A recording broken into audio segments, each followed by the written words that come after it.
हे दोस्तों, कैसे हैं आप। उम्मीद करता हूं आप अच्छे होंगे। मैं हूं विनोद राज। स्वागत है ट्रिकी हिंदी साहित्य चैनल में। दोस्तों, आज हम एनसीईआरटी सीबीएसई जियोग्राफी कक्षा 12 की भूगोल का तीसरे पार्ट का प्रश्न उत्तर पढ़ने वाले हैं। ऑलरेडी इसकी डिस्क्रिप्शन में इसका जो विस्तारित है या सब पार्ट को समझाया गया है, इसकी वीडियो डाली जा चुकी है। यदि उसको आप ना देखे हो तो उसको ज़रूर देखिएगा, क्योंकि आप उसको देखेंगे तो प्रश्न उत्तर आपको थोड़ा याद करने में सहूलियत होगी। क्योंकि पार्ट को समझ लेंगे तो प्रश्न उत्तर याद करने की ज़रूरत नहीं पड़ेगी। तो आज हम पार्ट 3 जनसंख्या संगठन का प्रश्न उत्तर पढ़ने वाले हैं। यदि आप मेरे चैनल को सब्सक्राइब न किए हो तो सब्सक्राइब जरूर कर दें, बेल आइकन प्रेस करें, जिससे आपको आने वाली वीडियो की नोटिफिकेशन मिलती रहे। लाइक करिए, कमेंट्स करिए और इस वीडियो को अपने दोस्तों तक शेयर करिए। तो हम पढ़ते हैं आज सीबीएसई एनसीईआरटी क्लास 12 की भूगोल का पार्ट 3 जनसंख्या संगठन के प्रश्न उत्तर। सबसे हम पहले देखते हैं अति लघु प्रश्न यानी अति लघुत्तरीय प्रश्न, जिसमें पहला है यूएई संयुक्त अरब अमीरात या अमीरात यहाँ पर है, गलत लिखा है, में लिंग अनुपात का प्रमुख कारण है पुरुष कार्यशील जनसंख्या का चयनित प्रवास। ठीक है ना। दूसरा, कौन सा आयु वर्ग आर्थिक रूप से कार्यशील जनसंख्या का प्रतिनिधित्व, तो आप पढ़ चुके होंगे पिछले वीडियो में, 15 से 59 वर्ष। विश्व में सबसे अधिक लिंगानुपात किस देश का है, तो ये 2001 के अनुसार है, आप 2011 के अनुसार देख लीजिएगा, लाटविया 1187। विश्व में सबसे कम लिंगानुपात किस देश का है, संयुक्त अरब अमीरात यानी 468। ये 2001 के अनुसार है, जो कि आपके पार्ट में 2001 के ही वर्णन है। तो 2011 का भी तो वर्णन है नहीं, तो ज़्यादातर आप इसको ही याद करिएगा, लेकिन आपको जानना जरूरी है। यदि एक भूगोल के स्टूडेंट हैं आप, तो आपको 2011 की जनसंख्या विवरण जानना जरूरी है। लिंगानुपात किसे कहते हैं, प्रति 1000 पुरुषों पर स्त्रियों की संख्या को लिंगानुपात कहते हैं। यानी कि 1000 पुरुष में कितनी महिलाएं हैं, उन महिलाओं की संख्या का जो अनुपात होता है। अनुपात आप मैथ में पढ़े होंगे 9th 10th में, अनुपात क्या होता है। तो अनुपात को ही क्या कहा जाता है, लिंगानुपात कहा जाता है। ठीक है ना। वर्ष 2001 में विश्व की नगरीय जनसंख्या को कितनी प्रतिशत थी, 45% थी। ओके। अति लघु देखते हैं, संसार का औसत लिंगानुपात कितना है, 990 महिलाएं प्रति 1000 पुरुषों में। ओके। विश्व का सबसे बड़ा भाषा समूह कौन सा है, तो मंडारिया चीनी समूह। भाषा समूह कौन सी है, मंडारी चीनी समूह। संसार के कितने देशों का प्रतिकूल लिंगानुपात है, 72 देशों का प्रतिकूल लिंगानुपात है। हासमान जनसंख्या पिरामिड वाले एक देश का नाम बताइए, वह है जापान। यहाँ जनसंख्या हास होती है, निरंतर घटती जा रही है। स्थिर जनसंख्या पिरामिड वाले देश का एक उदाहरण हो, 2, तो स्थिर जनसंख्या ऑस्ट्रेलिया की है। यहाँ न तो ज़्यादा जनसंख्या बढ़ती है न ज़्यादा घटती है। विस्तारित जनसंख्या पिरामिड वाले देश का कुछ उदाहरण है, जैसे नाइजीरिया, बांग्लादेश और मेक्सिको। ये विस्तारित हो रही है, धीरे धीरे इसकी जनसंख्या बढ़ रही है। ओके। लघु उत्तरी प्रश्न देखते हैं, जिसमें पहला है जनसंख्या संगठन से आप क्या समझते हैं। तो जनसंख्या संगठन, कोई जनसंख्या विभिन्न आयु वर्ग के स्त्री पुरुषों से मिलकर बनती है। जनसंख्या संगठन या जननांग की संरचना जनसंख्या की उन विशेषताओं को प्रदर्शित करता है जिनकी माप की जा सके तथा जिनकी मदद से दो विभिन्न प्रकार के व्यक्तियों के समूहों में अनंतर अथवा तुलना की जा सके। आयु, लिंग, साक्षरता, आवास का स्थान तथा व्यवसाय आदि ऐसे महत्वपूर्ण घटक हैं जो जनसंख्या के संगठन को प्रदर्शित करते हैं। किसी देश के भावी विकास की योजनाओं को बनाने तथा निश्चित करने में जनसंख्या संगठन का महत्वपूर्ण योगदान है। ओके। आयु संरचना का क्या महत्व है, आयु संरचना, दूसरा जो प्रश्न है, आयु संरचना क्या है।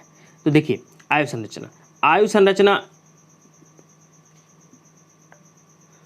का एक देश के जननांगी तत्व के रूप में बड़ा महत्व है। आयु संरचना के आधार पर यह जांच किया जा सकता है कि विभिन्न आयु वर्गों में लोगों का कितना प्रतिशत है।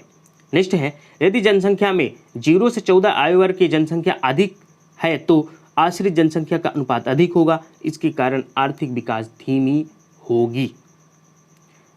दूसरा इसी में कारण है, 15 से 59 आयु वर्ष के आयु में अधिक जनसंख्या होने पर कार्यशील अथवा अर्जक जनसंख्या अधिक होने की संभावना होती है, जो देश के संसाधनों के दोहन करने में सहायक होते हैं।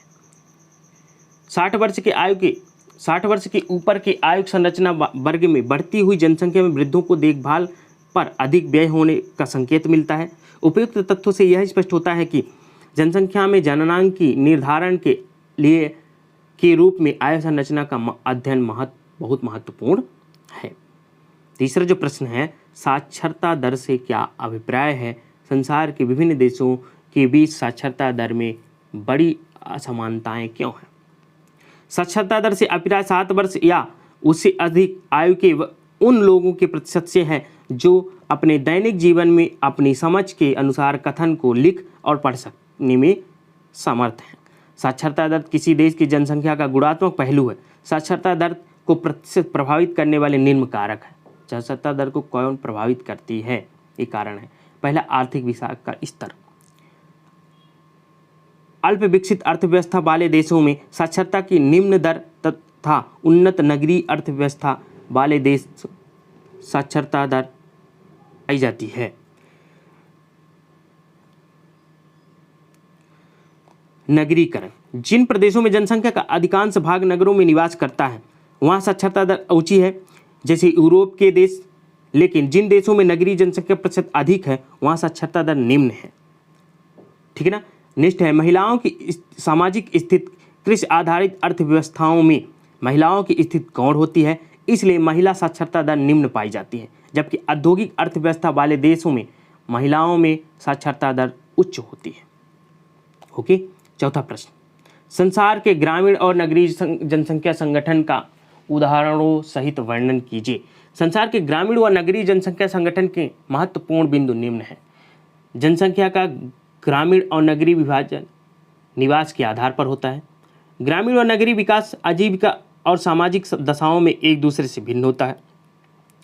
विश्व का अधिकांश जनसंख्या ग्रामीण क्षेत्रों में निवास करती है। ग्रामीण व नगरीय क्षेत्रों में आयु व लिंग संगठन, व्यावसायिक संरचना, जनसंख्या का घनत्व तथा विकास का स्तर अलग अलग होता है।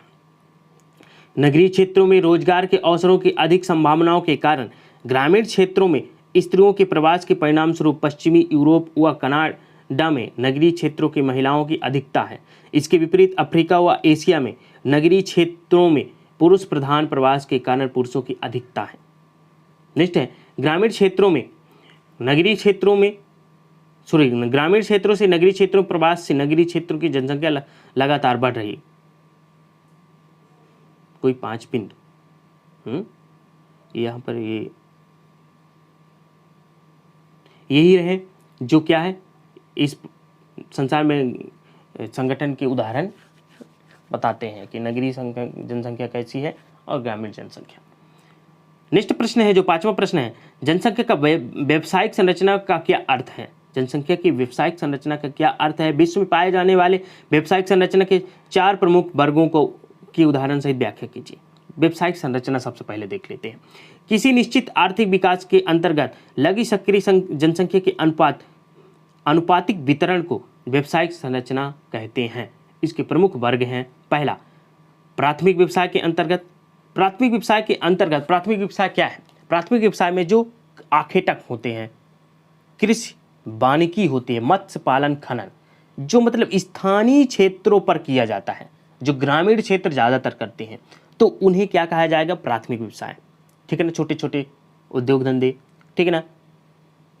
नहीं सॉरी, ये तो द्वितीयक में आ जाएगा। जैसे कृषि करना, वानिकी करना, मत्स्य पालना और खनन करना, खोदने का काम करना, ये क्या कहलाएगा? प्राथमिक। द्वितीयक में देखते हैं। द्वितीयक के व्यवसाय के अंतर्गत विनिर्माण उद्योग आसक्ति उत्पादन है, यानी कि छोटे छोटे जो उद्योग लगाए गए हैं, चाहे वो स्थानीय रूप में जो उद्योग किए जाते हैं, उन्हें क्या कहा जाता है? द्वितीयक कहा जाता है। ओके। तृतीयक व्यवसाय के अंतर्गत परिवहन, संचार, बैंकिंग या अन्य सेवाएं हैं। मतलब जनता के लिए जो विभिन्न प्रकार की सेवाएं दी जाती हो, तृतीयक व्यवसाय के अंतर्गत आ जाती है, जिसमें आपका परिवहन आ जाएगा, संचार आ जाएगा, बैंकिंग आ जाएगी और अन्य जो योजनाएं, सेवाएं चलती है, उन सभी को इसके अंतर्गत आ जाएगा। चतुर्थीयक व्यवसाय के अंतर्गत अधिक बौद्धिकता व्यवसाय सम्मिलित किए जाते हैं, जिनका कार्य चिंतन, शोध, तथा विचारों का विकास करना है।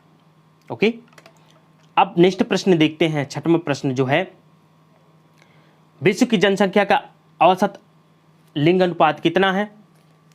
विश्व में लिंग अनुपात स्त्रियों के प्रतिकूल होने के लिए कोई 3 कारण बताइए। स्त्रियों की प्रतिकूल और अनुकूल लिंग अनुपात वाले अधिकतर देश क्रमशः किस महाद्वीप में है? विश्व का जनसंख्या औसत लिंग अनुपात 2001 के अनुसार प्रति 1000 पुरुषों में 990 स्त्रियां हैं। लिंग अनुपात में स्त्रियों के प्रतिकूल होने के प्रमुख कारण हैं। अब किन कारणों से स्त्रियों के पक्ष में जाता है लिंग अनुपात? प्रतिकूल, स्त्री भ्रूण हत्या, इस कारण से स्त्रियों का लिंग अनुपात क्या होता है? कम हो जाता है। स्त्रियों के प्रति घरेलू हिंसा, तो स्वाभाविक है भारत जैसे देश में स्त्रियों के प्रति घरेलू हिंसा होते रहते हैं।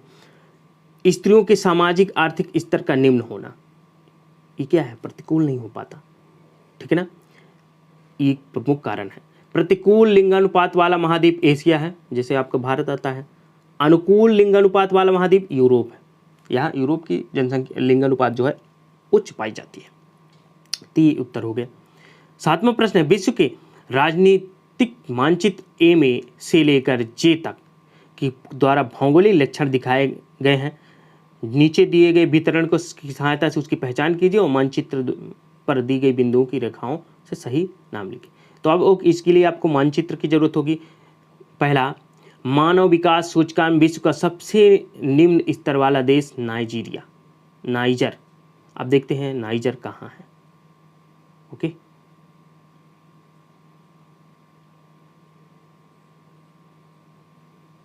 थोड़ी स्क्रीन में दिख नहीं रहे होगा, हम वीडियो को थोड़ी जूम कर रहे हैं।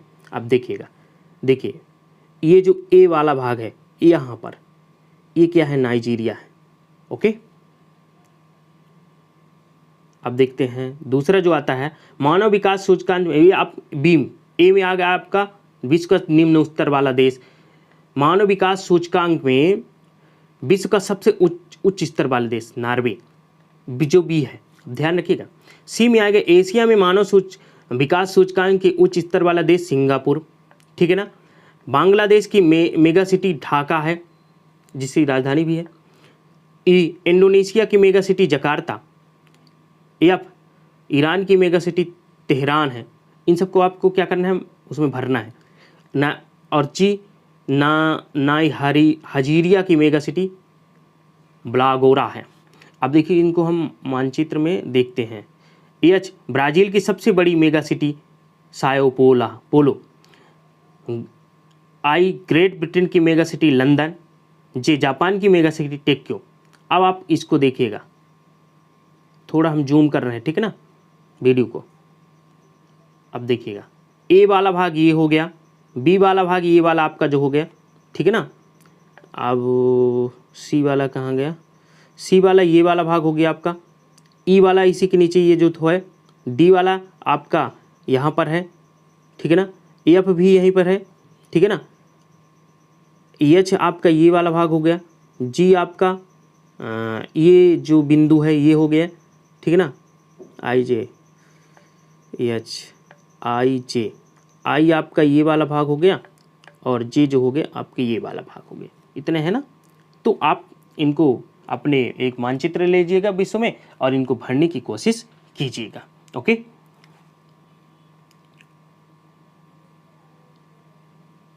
अब ये देखो यहाँ पर संसार का राजनीतिक में भी वो दिखाया है पूरा उसी तरह।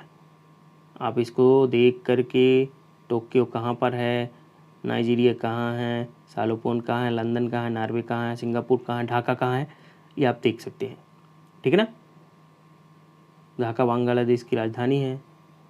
ओके, तो दोस्तों ये रहा पार्ट 3 जनसंख्या संगठन के प्रश्नोत्तर। उम्मीद करता हूँ आपको अच्छा लगा होगा। यदि वीडियो अच्छी लगी हो तो लाइक जरूर करिएगा, कमेंट्स करिए और इस वीडियो को अपने दोस्तों तक शेयर करिए। मिलते हैं नेक्स्ट वीडियो में, तब तक आप मेरे चैनल से बने रहिए। चैनल को सब्सक्राइब नहीं किया हो तो सब्सक्राइब कर दीजिए और बेल आइकन प्रेस करें, जिससे आपको आने वाली वीडियो की नोटिफिकेशन मिलती रहे।